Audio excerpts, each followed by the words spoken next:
think one of the coolest things about being at culinary school is just being able to experiment. You get so much good product. We just had a emu, kangaroo, shark, which is something that a lot of people don't ever get to experience.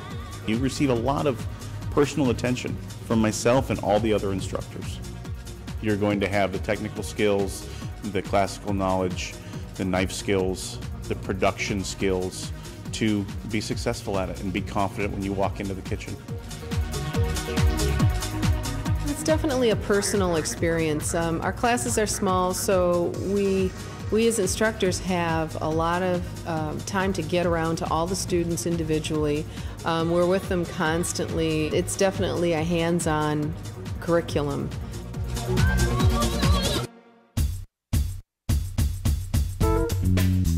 It's probably one of the best baking and pastry programs I've ever seen. It's run by executive pastry chef Kevin Shaw. He's one of the most talented individuals I've met in a long time when it comes to baking and pastry. He's a pastry chef. To me, the pastry world, the baking world is where art and science and mathematics all collide. You know, the Mona Lisa is really nice, it's real pretty. Try and make it in an edible format. You know, that's a whole nother level to artwork. You've got to make it just as beautiful, as well as smell good, taste good, and make people want to come back and get it again and again and again. He made us feel right at home. The first day was all about, what questions do you have? And from right then on, it was him pushing us a little bit further than you think you can go. There is no place to hide. I know their strengths, I know their weaknesses, and I get to work with them one-on-one so that we can get them up to a professional, comfortable level. Well, here at OCCI on Fridays, every Friday we have what's called Chef's Table. It's run by one of our graduates who runs the meal for that day.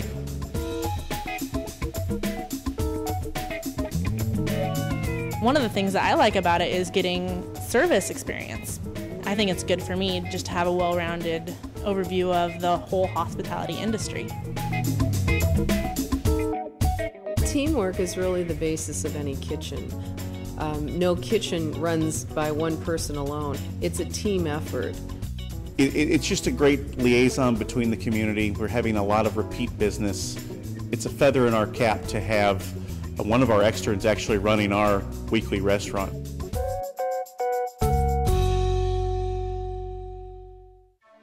If you come to OCCI, the Oregon Coast Culinary Institute, you're also part of our sister college, that Southwestern Oregon Community College. You go to school on a college campus.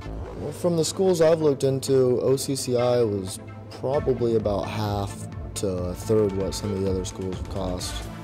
We are one or two of many different degrees on our community college campus. We have housing. They are small, 6-person pod style apartments. They're very new and they're very nice. You can have that college life and be going to culinary school. I don't know of any other culinary school on the West Coast, at least, that has that.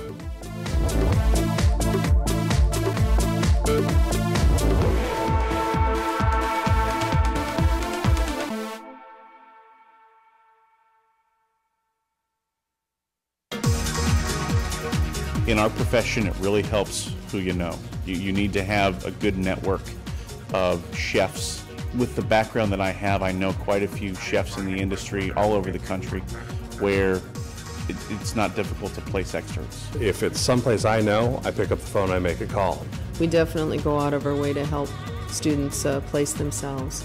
People who are passionate about food, I think this is the place they need to be. We have, high caliber instructors, latest and greatest in facilities, and I just think you can't go wrong. They are going to be very, very talented. They're going to be coveted by professional kitchens. We have such personalized service, I think it's hard to beat, as well as a fantastic curriculum. I feel that our students will be very prepared and very successful when they go out into our industry.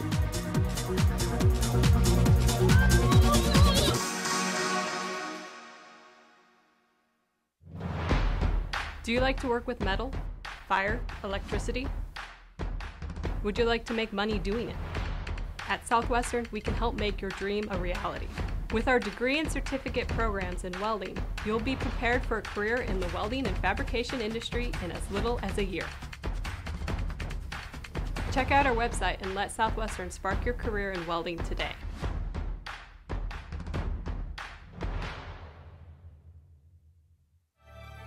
This is Southwestern's dental assisting program.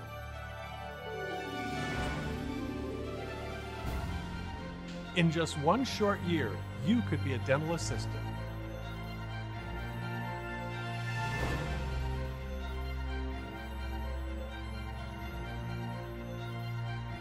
Sign up now for your one-year dental assisting certification.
Right.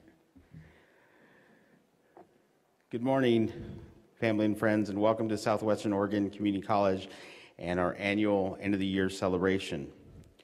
Today, we celebrate the students ending their time here on the campus.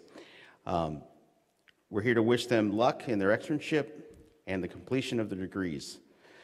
Students, today's your day. But we must remember it's not over yet. You still have studies to complete, and we're here to wish you luck in that. I hope you take with you to your new jobs the same hunger and enthusiasm for learning that you started our program with. I can only hope that we've made a lasting impression on your career as you move forward. Please always look to us as kind of a home base. You know, feel free to always give us a call and share your experiences, good and bad. We're always going to be that ear for you. So without further ado, we want to begin our programming.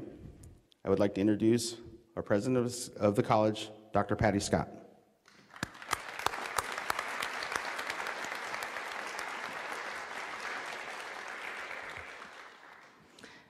Thank you, Randy, Chef Torres. Welcome, everyone. It's good to see you. It's good to see the students. We've had a culinary program here since 1999, and it's a joy every August to see the students complete their academic and culinary coursework. So the only thing they have left to do is finish that internship and then come to graduation in the spring. You're all going to do that, right? Because we want completers. Yes. So I want to thank all the family and friends that have supported the students over the last year. I know it's a demanding program, and the students wouldn't be able to be here today without your support, your love and your support, and your probably some financial contribution to their well-being as well. So thank you so much. Enjoy your time here on campus, and come back and see us again soon. So thank you very much.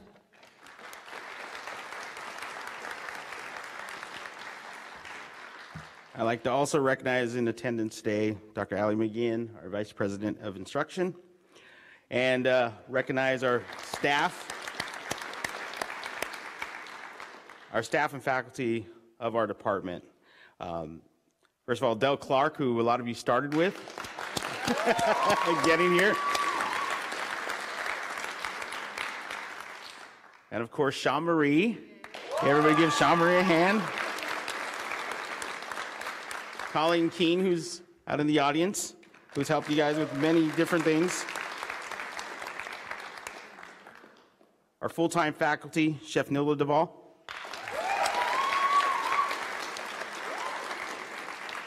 Chef Daryl Folk, Baking Pastry. And we are fortunate enough to have our adjunct faculty here today, Chef Chris Foltz. And Chef Chelsea Gardette. Okay, so now we're going to introduce our guest speaker for today, this morning. It is my privilege to introduce this chef. He is one of only 70 certified master chefs. He's really a dear friend, corporate chef for Nestle, Chef William Franklin.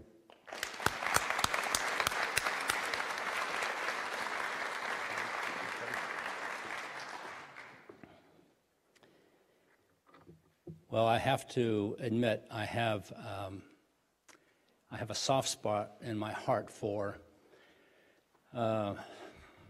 community colleges. So before I start in my remarks, let me kind of set the stage with a little bit of context about me that's not in my bio. Just out of curiosity, I see a few people in the audience with hair about my same color. Assuming, yeah, right. Bravo. Assuming you didn't dye it that way. So how many of you can trace your roots back to the Southeast? Okay? That doesn't surprise me. So let me, just a little bit of light on why that exists. After World War II, as many of you may know, the Pacific Northwest was one of the areas in which they were using an inordinate amount of lumber to rebuild Japan, and somewhat in Europe as well.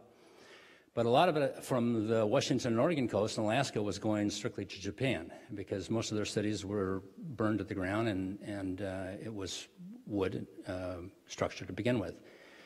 So labor was needed to make that happen, and I'm a product of a subsistence farmer from Sevier County, East Tennessee, in the Smoky Mountain area. And just to give you some idea of how life existed there, when I was born, we lived in a house, new house, on 70 acres in the foothills of the Smoky Mountains.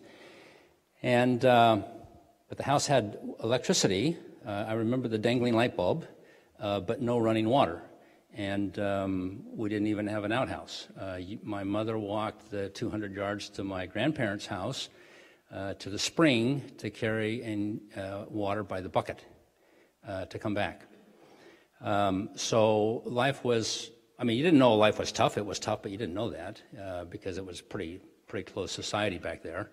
And so my dad's uncles, some of whom were only about 10 years his senior, had already made the trek in the late 40s to come out here and send money back east and so on and so forth. So he tried to make a living on his farm. He had 2 children at the time, myself and my brother, and he'd contracted with Bush Beans for his crop that year. And I'll never forget the story he told me when he said at the end of the year, into the season, and all of the work involved, he actually, and the bills were paid, he cleared $35. And so he decided at that point he'd best follow his uncles. And so even though I started out in East Tennessee, and here's a little trivia point, Caton's Chapel Elementary School was where we went, and that's also where Dolly Parton went to school. It's no surprise. I mean, talk about a close community, her first cousin is my stepmother. Back then, you married within the 50-mile circle of radius that you walked, so that was your circle of influence. And so if you were married at 14, which was not unusual back then, because at 14 then, you knew just about everything that you needed to know to be able to create and sustain life on a subsistence farm. So that kind of sets the context. And I didn't realize, well, the funny thing, I'll tell you one more funny thing about my transition from East Tennessee to Washington State. Small logging village, probably never heard of it, but it's called Leavenworth. Little around Wenatchee area. It's now a Bavarian village, used to be a logging camp at the time.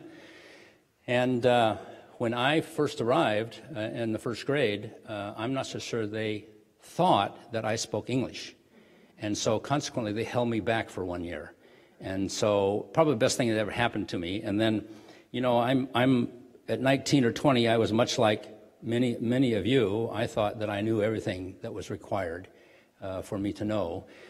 And I didn't realize until I went into the Navy just how naive and ignorant I actually was, because it's a big world out there, and it's amazing what you can learn when you step outside your comfort zone. And that's really what today is all about, is stepping outside your comfort zone. And so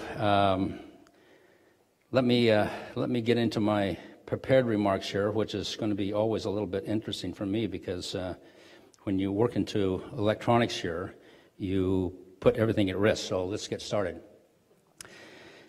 So, ladies and gentlemen, associates, president, vice president, thank you for the invitation, and Randy, thank you for asking me to come. It's one of these occasions that I won't pass up. I don't do as much as I used to do of these types of things, but if you know I went to school with Dolly Parton, you know at least my approximate age, and so I've slowed down and shifted priorities just a little bit. I like staying at home a little bit more than I used to. But nonetheless, I'm humbled to be here, and in my opinion, and I'm talking directly to this first two rows here, culinary arts, or culinary as a field of labor, is probably one of the best things you could choose to do with your life. Now, the question is why? Well, two reasons. One is that food is sacred. If for no other reason, then it sustains life. Now, if you don't think it's sacred, try going without it for a couple of days, and it takes on a different era altogether. All right? And two, you may not always make the money you would like to make, but if you're ever without employment, it's going to be by choice, okay? There will always be employment for you in this industry, and that's not necessarily true in all others. But I want to start by talking to you about networking, because it's something that many of us in this audience, including myself, don't learn until much later in life, and that is this: learn the value of networking. I cannot emphasize that enough. In fact, I wish there was some way to monetize it and put a value on it, okay, to help you understand the context of just how valuable networking is. And here's the key. You will never know. It might be 20 years from now where that otherwise insignificant engagement could have been 10 minutes, could have been half an hour, could have been somebody you worked with, okay? But 20 years from now, that same person may knock on your door and offer you the opportunity of a lifetime simply because they remember you in a positive light. So don't underestimate networking, and don't be afraid to go out of your way to expand your circle of influence with people who you meet and know. It's very important. Now, a reality check. Probably within 10 years, and I realize that some of you, even now, you've gone to this point in your education, and you may choose not to do an internship, or an externship in this case. And that's okay. That's okay, because we all have different goals in life and so on and so forth, and different reasons as to why you wouldn't do that. I get it. But at the same time, if it means the difference between walking away with a piece of paper and not having that piece of paper, then I would encourage you to do it. Take the extra 3 or 4 months, whatever is required, do the internship, and walk away with the piece of paper. If the Navy taught me nothing else, it taught me the importance of those who had papers and those who did not. Okay? So I couldn't get into school fast enough after my 4 years in the Navy. I mean, it was unbelievable. And of course, being in the Navy for that long, it gave you an opportunity to mature and grow up. And at the same time, you know, be able to appreciate and focus on the things really that do matter most. So networking is very, very important. And then, like I say, most of you 10 years from now, for a multitude of reasons, will not be in this industry. Okay? The statistics are just, it's against you. And many of which are for all the right reasons. I get it. You know, whether it's a family, whether it's fatherhood or motherhood, or you decide this is not the career path for you, I get it. But at a minimum, because you took the time to spend time in this institution, for the rest of your life, you will look at food differently. Okay? So you will provide not only for yourself, but for your family on a different level than you have otherwise done consequently. And so don't discount. I mean, even if you don't do an internship, don't discount, because the return on the investment over your lifetime is 100, if not 1,000-fold, because of what you'll be able to do for yourself and your family. You're a better consumer, better buyer. You know, my wife will tell you that she's got the best guy in the world because she doesn't have to cook. You know, and I was sharing with the president earlier. You know, my wife is, even though we've been married 42 years, she's still, and she by default has become a pretty good cook. And but still, she'll open the fridge and say, "Hon, there's nothing to cook, so let's go out." And I can look in the same fridge and feed 20 people. It's just because of that's who we are. Okay, as craftsmen. And so I'm always a little disappointed when I hear of people falling out of the industry, and regardless of the reason why. But more often than not, I hear I'm burnt out, I'm done, I'm used up, I've got to make a change. Well, here's something for you to consider. Probably in this skill set, there are more options than any other career that you could possibly look at. So let's say, now obviously, I hate to tell you this, but chances are none of you will be the next Food Channel star, okay? Odds are against you. I'm not saying that you won't, I'm just saying odds are against you, okay? And you're not gonna replace Anthony Bourdain, okay? So, but chances are your career will probably mirror more like mine. Okay, so that includes large hotels, resorts. It includes the stints in post-secondary education at a culinary school. It includes owning my own restaurants. It includes working for multi-unit concepts with a worldwide platform, travel the world for 5 years. You know, it could be owning your own restaurants. Yes, been there, done that. So private clubs is where I ended up before I went to work for Nestle. And I've been with Nestle, and here's the key. I've been with Nestle since 94, okay? Since 1994, so you do the math. The thing is that I was 45 years old when I went to work for Nestle. I'd had a career in operations, 30 years in operations. So here's the thing that you have to be thinking about. Regardless of how much you love being a line cook right now, your body will not allow you to be a line cook 30 years from now. It's not going to happen. So what you need to be thinking about, okay, is for all of us who've been down, or consequently a little bit further down the road of life than you, we realize that you have to have a plan, okay? And the thing is that you got to be thinking about your next career move. Yes, experience on the line, great, okay? And that's why when I worked hotels and resorts, I wanted the toughest position that was available. So I asked for the roundsman position, which means that you work everybody else's day off, right? Okay?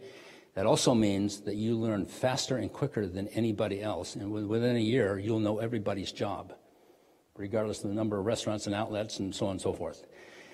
And then that also makes you almost the chosen candidate for the next sous chef position that opens up.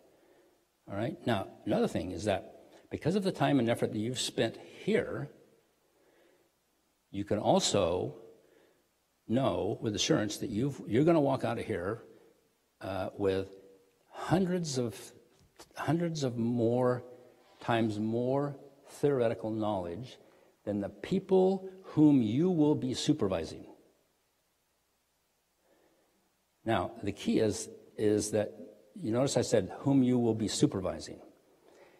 Odds are, within a very short amount of time, you're going to be a supervisor. I mean, it's just going to dictate, okay, that you become a leader.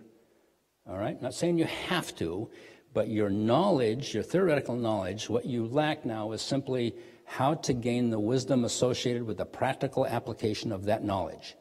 All right? So you're going to depend on the first generation line cooks that you have, okay, to help you learn the tricks of the trades.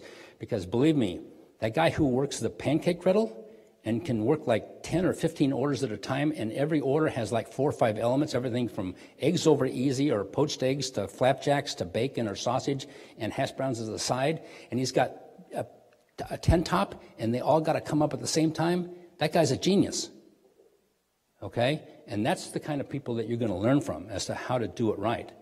And the key is that you learn from them so that you can supervise them and build the team that's going to help you move forward in your career. And so I can't underestimate that or estimate that enough, because it's important that you're willing to do that. At the same time, if you move forward in your career and you're looking at my phone is trying to interrupt me here. At the same time, it's important that you continue your education. I mean, learning should be a lifelong endeavor, okay? Because in this industry, as you know, in the short time that you've been exposed to it, it's probably changed a great deal, all right? And at Escoffier's time, you think about him, which we consider, our foundational guru, right? So, I mean, think about him. I mean, he started when stoves were coal-fired. And if you got hired, that's where you started, was the guy who come in, at dark 30 in the morning and get all the stoves cranked up and stoked full of coal so that they're ready when the cooks show up for breakfast. All right? But to his ability to be able to adapt and become a Renaissance person and adapt with the change in time and technology, to where he ended up, in his lifetime, to be able to see gas ranges, okay, versus just coal, was a huge step forward. And so he was willing to make the changes necessary and adapt and embrace change in his career so that he was successful in what he was doing. So it's this. Henry Ford said this. He said, if you stop learning, whether you're 20 or 80, that makes you old. So don't stop learning. Be a Renaissance person, as I mentioned. Seek to embrace change and constantly try to improve yourself. If you look at my master's pen or my ring, the subscript on the bottom says, forever the student. Forever the student. That's important, regardless of what you choose to do. Now, the other thing is that we talked about burnout, and I want to go back to that just briefly, and then I'll conclude. If you get into a position or a situation to where you've spent 2 or 3 years in, let's say, a private club or maybe an independent restaurant, and you say, I've had it, then what you need to do is go and choose another piece of the industry and a different channel. You may end up like me, whether it's hotels, private clubs, post-secondary, but then let's say you want to consider a little bit more, less work and more lifestyle. So maybe you want to go to work for the likes of Aramark or Sodexo, so that if you want a 40 to a 50-hour work week, that's what you get. all right? But you don't give up the craft. Or maybe you become a food writer or a food stylist. I mean, somebody has to make those pictures from magazines look pretty, even though the food, more often than not, is inedible. But it looks great, okay? You always wonder why the turkey on the Thanksgiving cover always looks so great, but when you replicate the recipe, it never looks the same. That's because the turkey is painted. It's not cooked, right? And you can thank food stylists for that, but they got to have it pays to have a culinary background. And it could go on and on. You may want to work on the compassionate side of you and work in healthcare, for example. Okay, and if it's not healthcare, maybe it's on a college campus because you like being around students.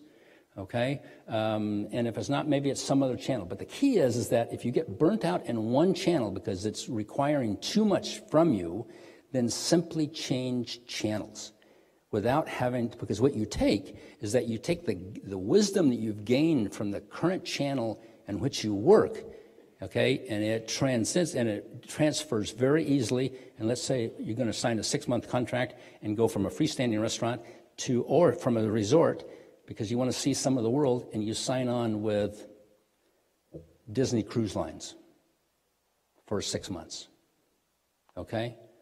Cooking is cooking, all right, the world around, and it's all the same. It's just the location, and yeah, the equipment may change a little bit, menus may change a little bit, but it really is, the craft is all the same. Braising here in school is no different than braising in China or Thailand in the middle of a grass hut, even though the pot may have changed and the heat source may have changed, but the objective contained in the competency did not. Okay? So it's important you understand that, and it allows you to really work around the world. That's the cool thing about it. So, as I mentioned, for those of us who are further down the road than you, we have learned this, that failure can be a pathway to success. The key is that you don't stop. You don't give up, and you don't stop trying. And you learn from your experiences, move on, okay, and gain knowledge and wisdom from what you've, in the past. And finally, to quote Dennis Whatley, he said this: life is inherently risky, but the only big risk you should avoid at all cost. I agree. The only big risk that you should avoid at all cost is that the risk of doing nothing. So with that, I thank you. I wish you all the success in life that you want.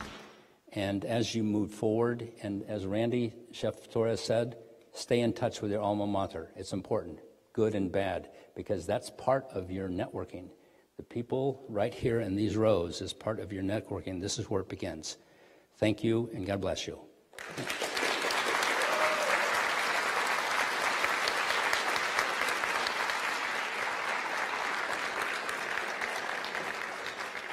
Thank you, Chef. So we're going to be moving on with our some awards and recognition. This year, we had some special scholarships awarded, and I'm going to ask Chef Don McCraddock from Bandon Dunes to join me up on stage.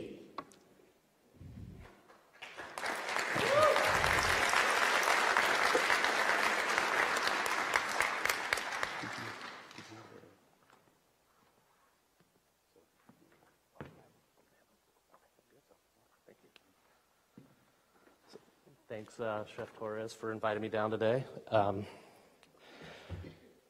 Congratulations to all of you, and good luck on starting your careers in culinary arts. You've heard Chef Franklin and Dr. Scott talk about externships, and I'm lucky enough today to represent Bandon Dunes and the Kaiser family, who have created a scholarship to help with your externship. So I'm here to present the first 2 recipients of the award, and hopefully many more to come. But one is a past student, and she is coming back to finish her internship so she can get her degree. One is a current student. So I want to introduce Maria Gutierrez. And Maria was a student 3 years ago, and she's been working with us at Bandon Dunes, and she's going to complete her externship so she can get her degree.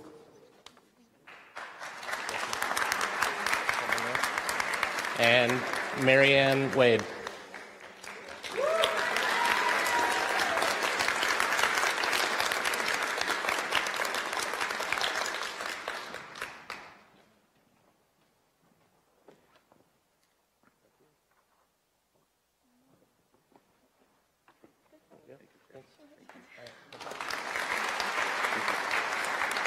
Thank you, Chef Don, and thank you to the Kaiser family and Bandon Dunes for the partnership that we continue to have.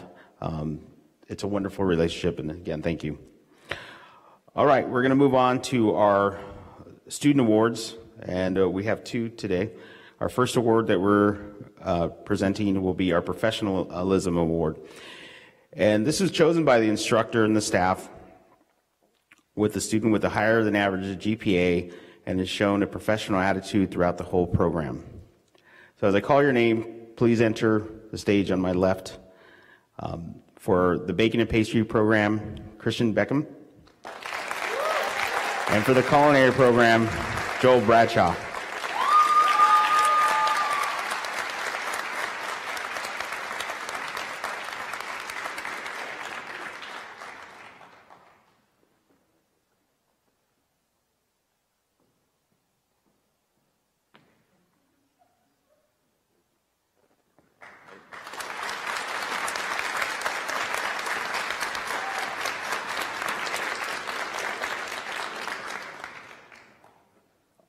Our next award is our Academic Excellence Award.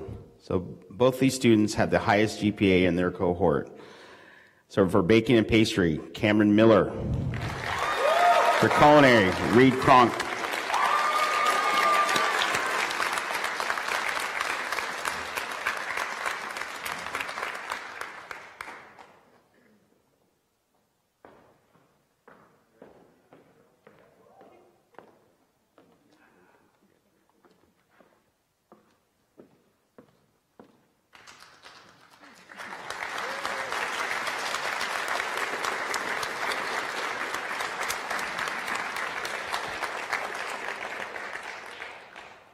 Next, we'd like to recognize our culinary team. Every year, our department has hosted a competition culinary team, but it's more than competing for these students. It's countless hours of volunteering for events. They're really the face of our program, of our students. So if I can ask the culinary team to rise, please. Cameron, Christian, Patrick, and Robert, if you could join me on stage.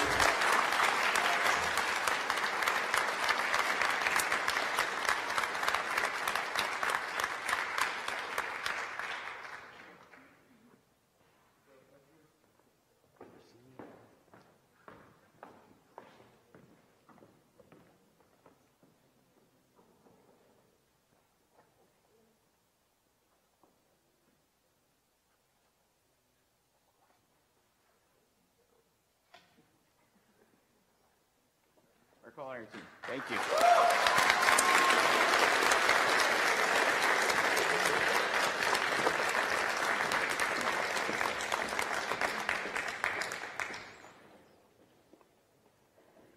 And I would like to ask Chef Nilda Duvall to join me as we give out our certificates to our culinary class. Chef?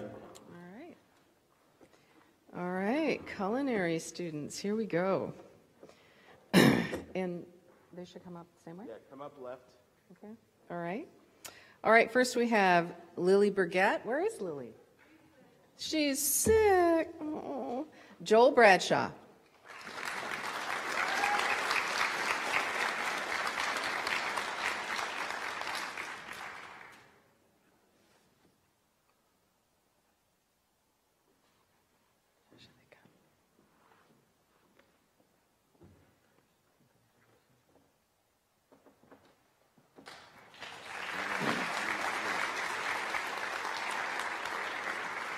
Lindsay Brown. Woo-hoo.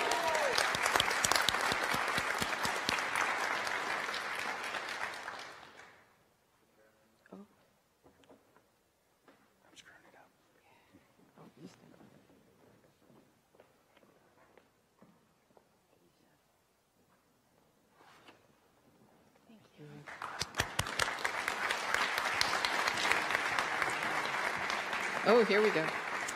Next is Patrick Kayabyab. Woo!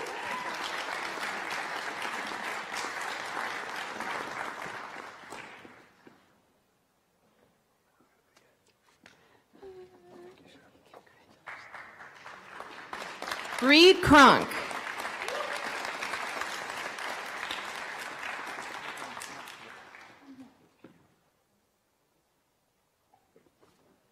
Thank you.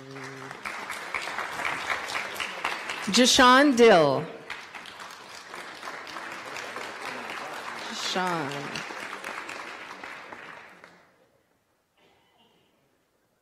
Congratulations, Jashawn. Ryan Duran.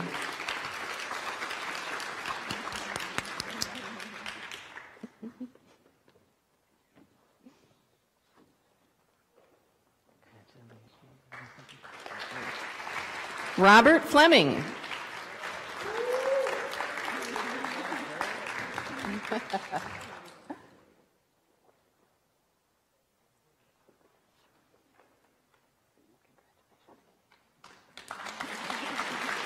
Jenna Frederick. Woo!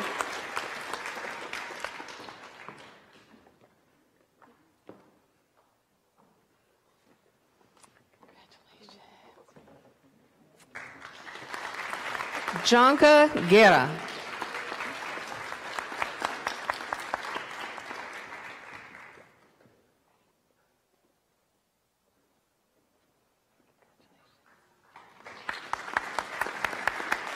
Lume Gutch. Lume.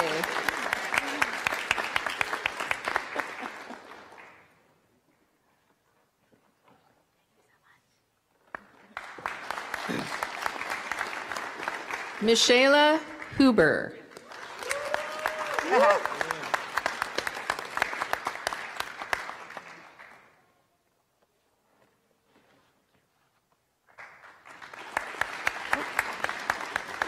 Lily McAllister.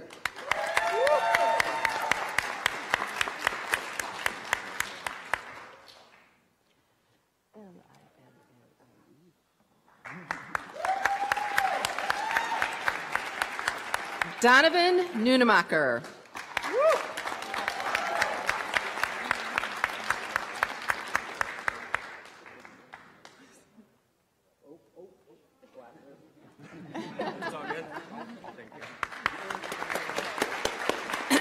Karen Ortiz.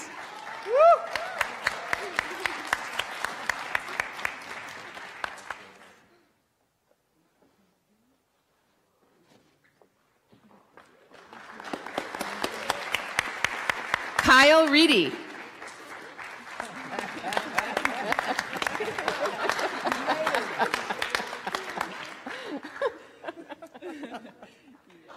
And Troy Thomas.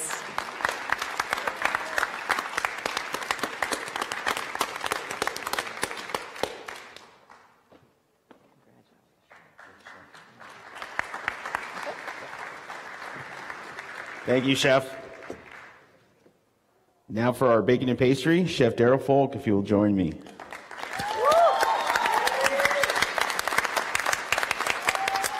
All right. Cool.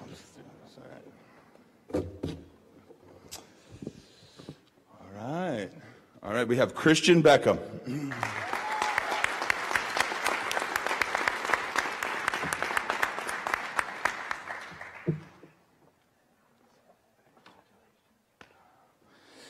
Emily Bramhall.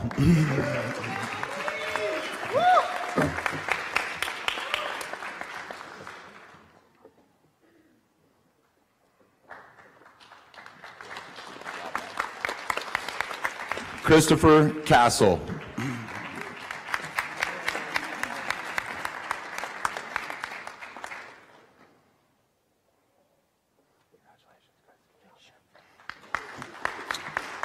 Jacob Copeland.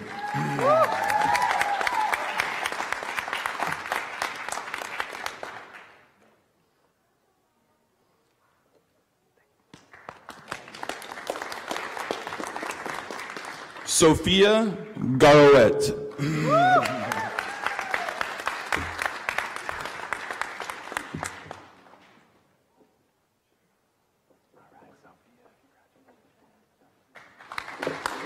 Genevieve Holman.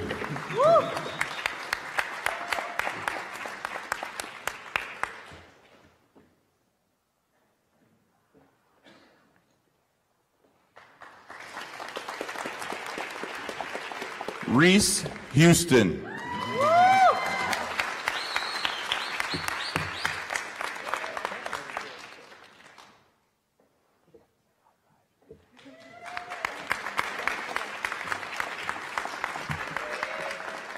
Dave Kinzer.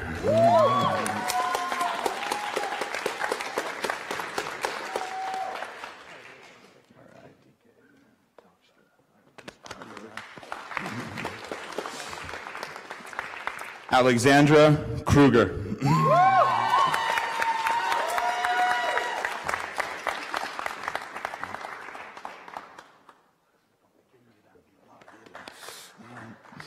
All right. From Bandon, Rebecca Larson.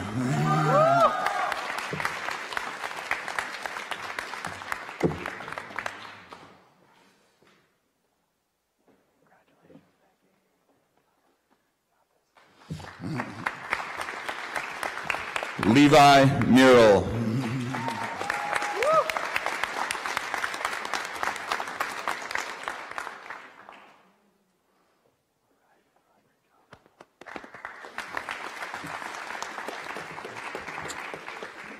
Of course, we have Cameron Miller.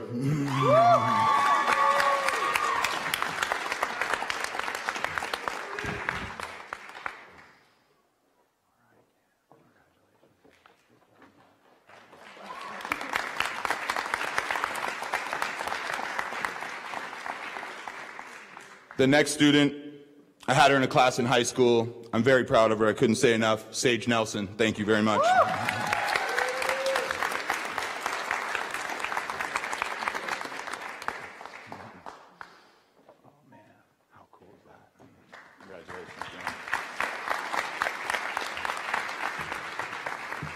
Kelsey O'Connell.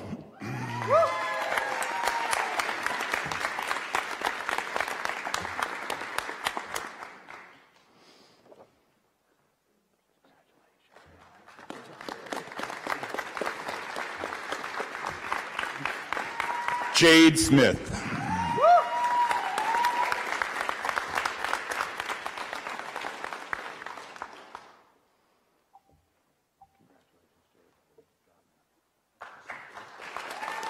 All right.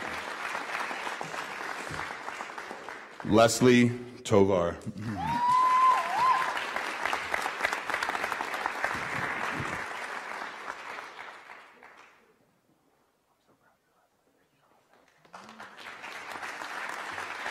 And of course, our Bandon Dunes externship recipient, Marianne Wade.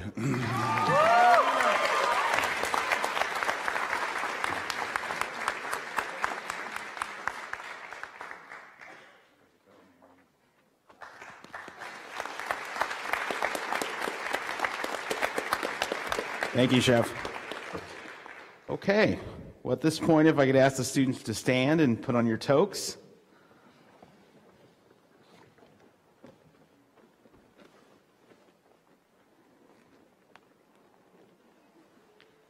Well, this might have been a harder job than I thought.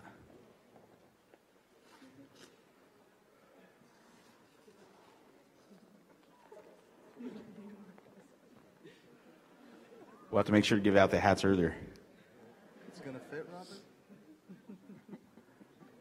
All right, I think we're just about there. All right, I present to you our cohort for this year, 2018. Give them a round of applause.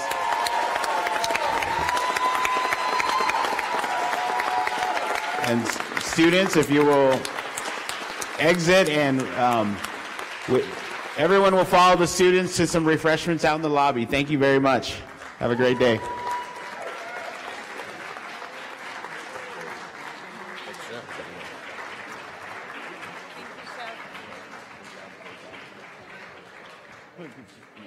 Bitter end.